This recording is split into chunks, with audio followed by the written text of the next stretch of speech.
All right, so today we're putting together a geopolitical power tier list. I picked approximately the 17 most geopolitically powerful countries. This is not just military power. Economics matters a lot, but a bunch of other stuff contributes. Your geography, your population, your demographics. Alliances matter. Do you or do you not have nukes? Where are you in the world? All comes together to define how effective a country is at getting what it wants. Super small countries, ones that won't be on this list, if a power comes in with military or economic might, they more or less have to do what is requested of them. Small countries are kind of at the whims of the great powers. These countries have some degree of autonomy to do what they want to do. First, we have Canada, America's hat. They're in the G7, solid economy, and geographically, very protected. They have one ally to their southern border, two enormous oceans on either side, but population really isn't that big. Military really isn't that formidable. They're part of the Five Eyes intelligence network, but they're like the least relevant of the five. They have a nice free trade deal with the US and Mexico, but Mexico and US are the senior partners in that free trade relationship. So, they can't really exert influence anywhere. They can't really get what they want. They kind of follow along. They put their pretty little prime minister in front of people and say, hey, we're Canada, we're here. Want some maple syrup? D tier. Up next, we've got Japan. Now, Japan is such an interesting country. It has one of the best navies. It has one of the biggest economies. And it's an island with very rough terrain. If you study history, what's fascinating is you can talk about the ancient societies, the ancient empires, ancient nations. Persia, United Kingdom, the Ottomans, the Turks. Japan is up there. They are insanely hard to invade. Over the last 2,000 years, they've literally never been conquered and permanently occupied. Two major attempts have occurred. One was the Mongols. Went in and tried twice. He got to shore, but then was eventually repelled. So the Mongol Empire, one of the greatest empires in human history, could not penetrate Japan. Then, the only other time that they've really been defeated was when two nuclear bombs were dropped on them in short order. That was 78 years ago. They've since recovered. They have a great economy. And because of the strength of their economy, they were at one point almost the number one economy, and then they got kind of beaten back. They're wealthy. They have capital to deploy. They just don't have great demographics and population. That's really the thing you would point to as being constraint for them. And so because of that, we are putting them in the B tier. Moving on to Mexico. The big issue with Mexico is that power is relatively too decentralized for it to really exert a ton of influence outside its borders. And really that comes down to the fact that there is an institutional government. There is, police and military that controls a lot of the country, but then there's whole areas that are more or less cartel controlled. And the cartel has its own kind of foreign policy as opposed to the Mexican government's. They have great demographics. They have the same kind of security situation, more or less as Canada. They do have to deal with Central American and South American migration to some degree, but they have the Gulf of Mexico and their free trade agreement with the United States. But outside of influence on Central America, they're not really influencing South America. They have limited negotiating leverage with the US. And so for that reason, they are also on the D tier. Moving on to Brazil. Brazil has a growing economy. It has the ability to export a ton of agricultural products, so it's food secure. Relatively, from a geography standpoint, while they do have big exposed coastlines and not a great navy, that does give them a little bit of insecurity. But the big problem with Brazil is kind of similar to Russia in that it's an enormous landmass, but it is mostly uninhabitable. So you've got the Amazon rainforest. You have these big areas that you could set up a village, but you can't set up a metropolis. It takes a ton of inputs to grow food there. It takes a ton of inputs to develop cities, which is why they have those super congested slums and situations in their major cities, because it's really hard to live in other parts of the country. And when you marry that to the fact that they are a junior partner within BRICS, they're basically there because China buys a ton of agricultural products from them. They don't have a ton of ability to export influence. They do have more population, considerably more population than Canada. They have some really interesting alliances around the globe, but their big issue is that because of the nature of that geography, they're more dealing with internal divisions and strife than going out and influencing people abroad. So C tier for Brazil. So now we go to Russia. So many nukes, so many natural resources. The way to think about the Russian economy is that they are primarily taking different commodities and trying to turn those commodities into gold or Putin's palace. So they have a ton of oil. They have a ton of mining. They actually have a ton of agriculture. They grow a ton of wheat. And that wheat, prior to the Ukraine invasion, has been exported and sent to a bunch of people around the Mediterranean who are food insecure to some degree. There's the foundation of an economy that can only fall so much. It's not as though they're reliant on technical superiority or these other things for their general economic strength, but they have this two issues. One is the geography, similar to Brazil, is largely uninhabitable. Not a lot of people moving out to Siberia. And then on the other side, there's no natural boundary or geography protecting them. They've been invaded through Central Asia. They've been invaded from multiple fronts in Europe. They have insecurity on their most eastern boundary of Chinese aggression. They literally have a border dispute with China, their so-called ally, right now. And so in a world where you don't have many allies, you don't have geographic security, and then you add in really bad demographics. The 70s and 80s in Soviet Russia was not a sexy time. There was not a lot of people making babies in late stage communism. Not a lot of people up in Siberia saying like, let's have 7 kids. So from that standpoint, you have a pretty solid military. They're not exactly knocking the cover off the ball in Ukraine right now, but a relatively high manpower capable military, at least in terms of some of their technology assets. And they have nukes. They have a relatively solid economy that can't necessarily fall through a floor too much because everyone needs what they have, but they can't seem to put it all together and really be that superpower that they were through a lot of the previous century. So A tier for Russia, not quite S tier. Moving on to Germany. Absolutely A+ economy. Every town in Germany is like its own mini economic powerhouse. They have technology, they have engineering, they have industry, they have a ton of trade partners. And it's led to this, probably the weirdest arrangement of partnerships of any country on the planet. So they're in NATO, which makes them a military ally to the United States. But up until Nord Stream was cut, Russia was their most important partner for energy, and they needed that natural gas to run all their heavy industry. They are the de facto leaders of the EU because of their economic strength. And that's kind of like a failing, falling apart coalition at this point in time. And then their most important trade partner, the one that they sell all the Adidas, Volkswagen, Mercedes to, is China. You could look one way and be like, man, they've really diversified and you kind of have a iron in every fire. Or you could also say like, man, that seems like it would create a lot of tension and trade-offs and issues. And they've been able to build this economy because they haven't been investing in their military.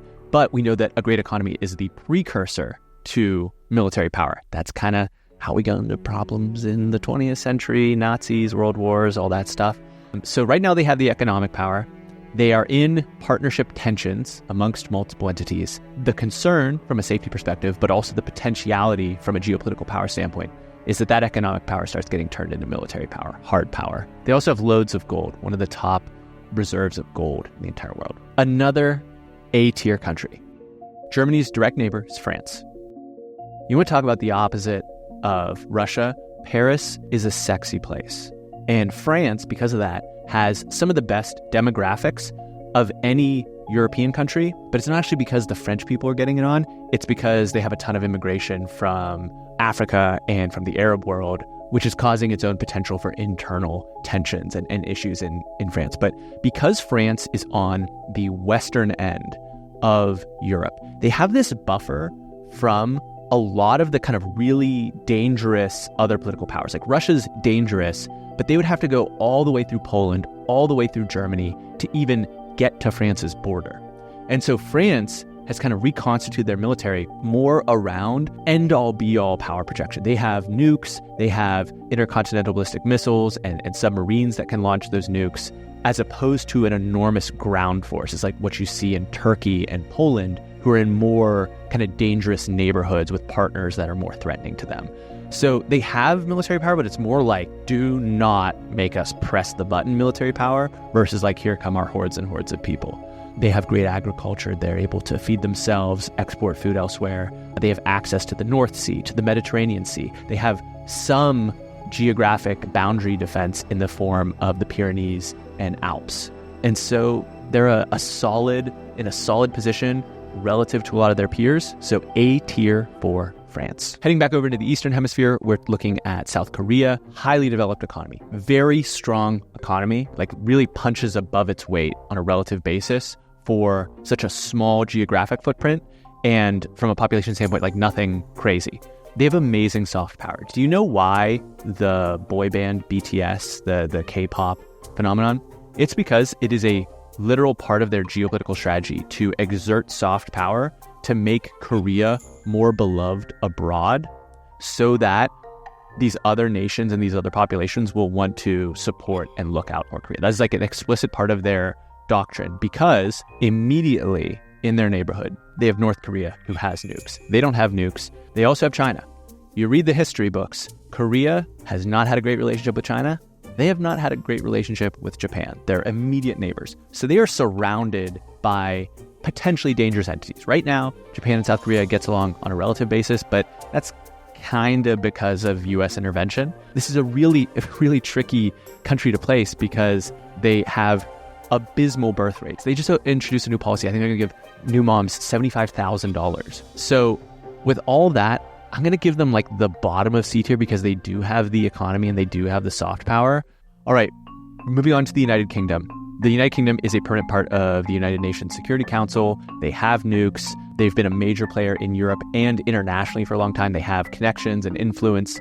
And additionally, they are kind of like Japan in that they are an island nation with a strong navy that makes them very hard to invade and or conquer. The height of the Roman Empire, they were able to break in and occupy Britain, England, whatever you want to call it, for a little bit.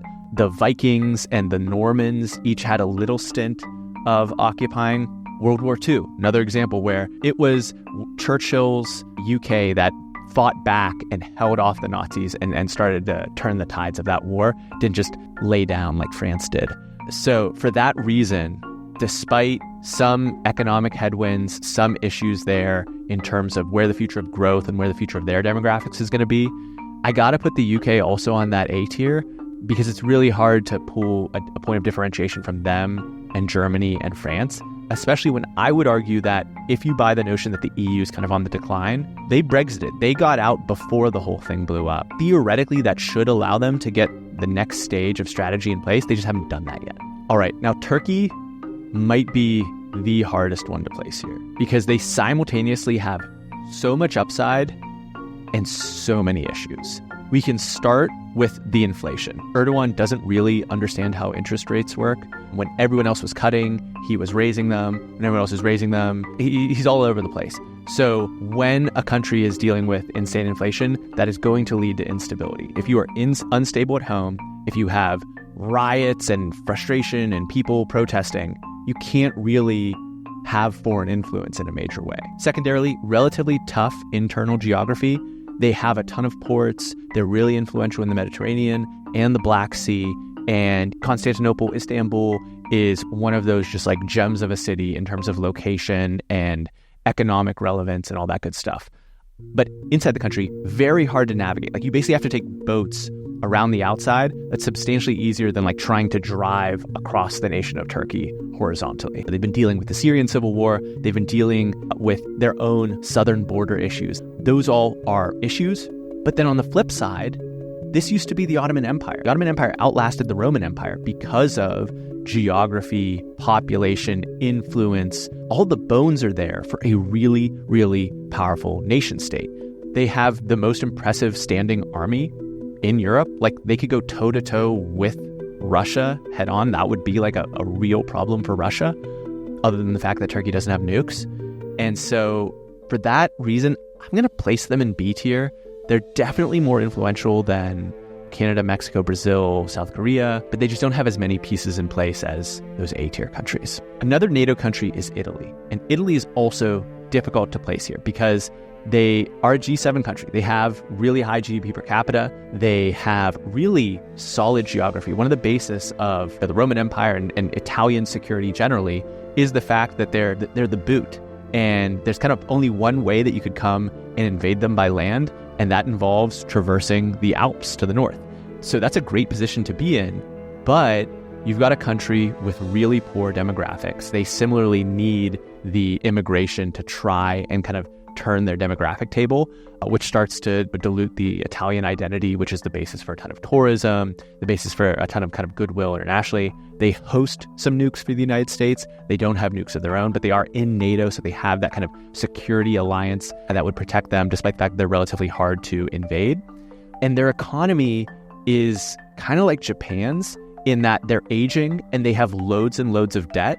And you kind of need young people to pay off debt. Like old people aren't going to pay off debt. And so that means a stagnating economy. That means there really isn't like a growth story around Italy that's particularly compelling. And so I'm struggling between like the C and the D tier here for Italy. I'm going to put them in the D tier, but I'm going to put them ahead of Canada. So next we go to Sweden.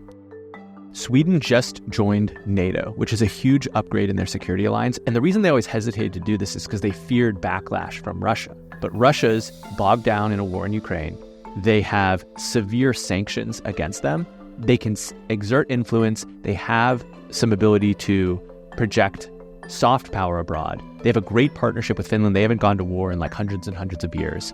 And so despite a relatively small population and not that big of an overall economy, they have a great GDP per capita. They're going to be able to invest in their military, secure themselves, and really make the North Sea kind of their play area for power generation, for trade. So I'm actually going to put Sweden at the bottom of the C tier. Moving on to Saudi Arabia. We have a very popular video kind of breaking down Saudi Arabia and MBS itself in more detail on this channel, but they have gobs of money and they just got better leadership. They upgraded leadership in the form of MBS, despite what you might dislike about him as a person. The biggest issue for them is that they are insecure. They really don't have a particularly strong military. And while they officially don't have nukes, they have a ton of money. And literally, if things got bad, they will wire hundreds of millions of dollars to Pakistan. They will get nukes in very short order. So they're kind of like Germany in that sense where they don't have it, but if things really got dicey, they're going to take the steps to protect themselves and translate their economic power into a more like press the button military power. There's probably a couple countries on the list like that. Germany and Saudi Arabia are like the big two to me.